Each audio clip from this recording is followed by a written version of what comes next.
네, 저희는 정치검찰 사건조작 특별대책단 단원들입니다.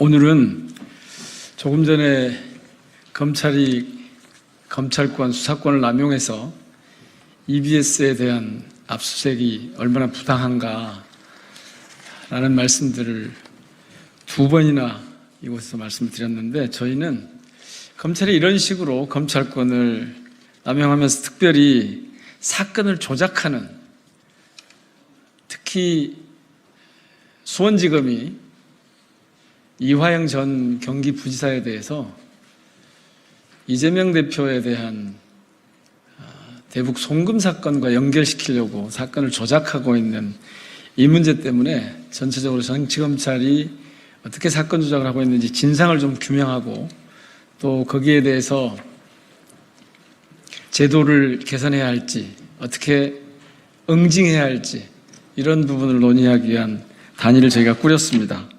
그게 정치검찰 사건 조작 대책단인데, 오늘은 자료를 제출하지 않고 계속 검찰이 허위의 사실을 가지고 마치 진실인 양 여론 호도하고 있어서 그 부분에 대한 문제 제기를 하고, 또 앞으로 저희들이 어떻게 활동해 나갈 것인지 말씀을 드리도록 그렇게 하겠습니다. 오늘 우선 참석하신 분들 소개해 올리겠습니다. 저는 단장을 맡고 있는 민형배고요. 주철현 의원님 오셨습니다. 진상조사팀장을 맡고 계십니다. 그리고 당선자분들이 함께 8분이 오셨습니다. 김기표 당선자님, 김문수 당선자님, 그리고 김현정 당선자님, 노정면 당선자님, 박균택 당선자님, 이건태 당선자님, 이성윤 당선자님, 한민수 당선자님. 예, 그러면 먼저 기자회견문을 낭독하고 밖에서 질의응답을 하도록 그렇게 하겠습니다. 예.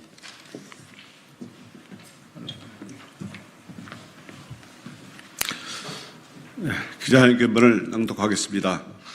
검찰은 사건 조작 은폐 의혹 시도를 멈추고 성실한 자료 제출로 진상 규명에 협조하라.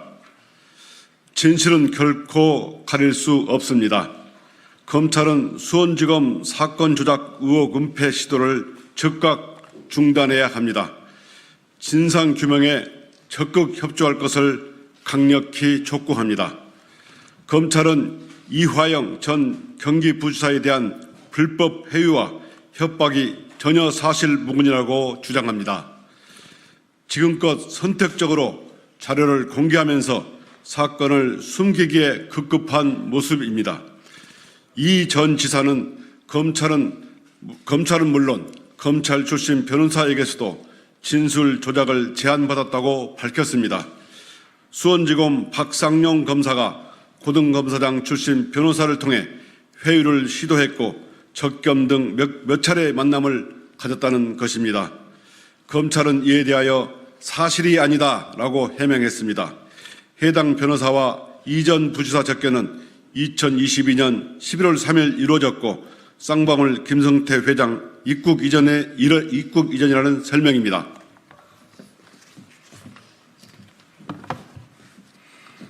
그러나 어제 2일 대책단에 입수한 자료를 통하여 검찰의 이와 같은 주장이 거짓임이 밝혀졌습니다.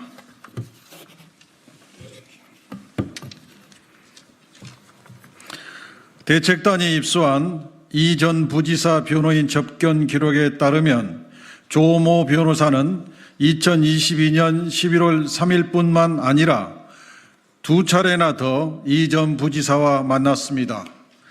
더욱이 접견 시점조차도 쌍방울 김성태 회장의 귀국 이전이 아닌 이후로 확인됐습니다. 조모 변호사는 이 전 부지사를 2023년 6월 19일 18분, 6월 29일에는 1시간이 넘는 시간 동안 접견했습니다. 이 전 부지사가 변호사로 선임하지도 않았음에도 조 변호사는 열흘 사이에 2번이나 스스로 이 전 부지사를 찾았습니다. 우리는 바로 이 시점에 이화영 전 부지사의 당시 경기도지사였던 이재명 대표에게 쌍방울 그룹 방북비용 대납 사실을 보고했다는 진술이 나온 점에 주목합니다. 더욱이 조 변호사는 쌍방울 김 회장의 법률 조력자입니다. 검찰에 묻습니다. 검찰은 왜 조모 변호사가 김성태 전 회장의 귀국 이후 2차례나 더 이 전 부지사와 만났다는 사실을 숨겼습니까? 또한 박상용 검사가 조모 변호사에게 이 전 부지사를 찾아가도록 한 것이 사실인지 밝혀야 합니다. 사실이라면 그것만으로 변호사법 제37조 위반에 해당하는 중대한 범죄를 검찰이 스스로 자행한 것입니다. 나아가 조모 변호사를 통해 이재명 대표에 관한 허위 진술을 회유했다면 박 검사는 형법 제155조에 따라 10년 이하 징역에 처해지는 모해 목적 증거 위조죄를 저지른 것입니다. 굳이 녹취도 되지 않는 변호인 접견이란 꼼수까지 썼다는 의혹 이외에도 검사실로 이 전 부지사를 몇 차례나 따로 불러냈는지도 밝혀야 합니다. 대책단은 요구합니다.